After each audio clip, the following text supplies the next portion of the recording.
All right, I want to make a quick video. I have a few minutes before my next client, and I wanted to discuss something I've talked about today in session, and that is the three, if you want to call them pillars of unrestricted eating.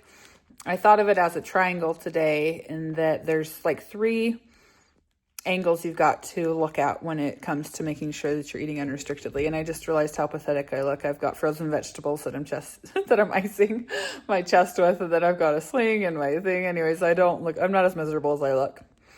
But yes, I'm still healing. So this is me. Anyways, the three angles that you want to take when it comes to eating unrestrictedly, and without one of these three, you may find yourself very frustrated. You may find yourself like, I feel like I should be rewiring. I feel like things should be getting easier, but they're not. And it's oftentimes because you're missing one of these angles. And so there's three angles to a triangle, right? And the three, corners or angles that make up a triangle are, in unrestricted eating, are the type of food you're eating. So is the food you're choosing actually challenging your eating disorder? Is there actual resistance to eating that food? Is there a kind of a anxiety response, or this is really scary, like apprehension, or sort of almost like an adrenaline rush when you think about eating it? And if so, great. That's the food you want to be going for. Basically the challenging foods, the foods you've been resisting, the foods that you definitely have been avoiding. Those are the foods that are going to make up that one angle of the triangle. So the types of foods you're eating. The second angle to the triangle, and for many of you, this is going to be very repetitive, but I'm just trying to come at it in a different way. Kind of maybe make a visual for you in your head every time you eat, every encounter you have with food. I want you to envision this unrestricted eating triangle that you're making in your head. So first is the type of food. The second angle is the amount of food, right? The amount of food that you're having. Are you eating the really, really scary food that scares you a lot and then invokes that kind of anxiety response? But are you being really timid? Are you rationing it? Are you being careful with how much of it that you're eating? Okay, so that's the second angle, is you have to have the quantity there. You have to have the amount fully unrestricted. You have to go for it. You have to really push yourself and eat as much of it as your heart desires. And if you're in a position where you're like, oh, I don't have much of an appetite still, or, oh, this seems like so exciting as it is and I'm eating something different, I don't even need that much to be satisfied, check yourself and ask someone, be like, is this what you would give someone who is actually starving or someone trying to recover? Probably not. You need so much more than you actually think you do.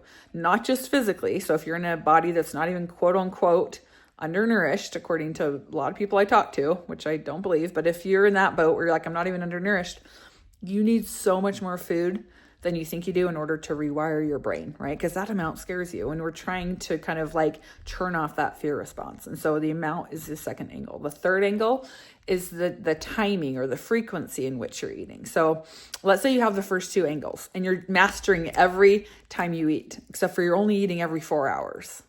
Well, we're missing the third angle. And the third angle is, how often are you eating? You cannot take advantage of the time in the day where you're like, oh, I've shut off like the crazy mental hunger and I still feel food in my stomach. So I'm going to kind of let this drag on a little bit longer. I'm going to kind of relish in the food I ate earlier and give myself some time before I eat again, so I don't feel scared. I don't have to deal with the anxiety again. And that is not what you want to do. You want to actually be tackling eating as often as you possibly can. Think of like the more triangles you can create in a day, the better, right? It's like a game of Tetris and you're playing it with triangles and you need to fill the whole page. And so please, like, try to complete as many triangles as you can, as many times as you can throughout the day.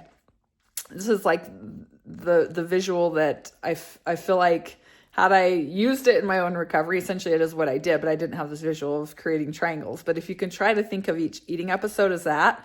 And the reason I thought of it is because each time I'm talking to clients, sometimes I'm hearing that, like, I don't feel like I'm rewiring. And as we talk, we're finding gaps.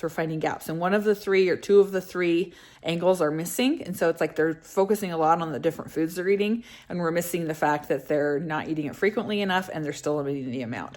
Or we're talking about how often they're eating, and it's so awesome how much more frequently they're eating every 5 minutes, but they're missing the the resistant or the challenging food factor, and they're missing the amount. Or again, same thing.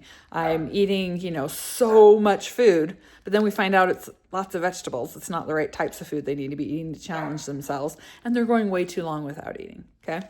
And so just remember, when you're in recovery, are you actually completing a triangle each time that you eat? And that is the goal. And now I've got to go. But that was a short and sweet message, and just was on my mind after a session I had earlier, and I had a minute. So that is it. Okay, bye. Good luck.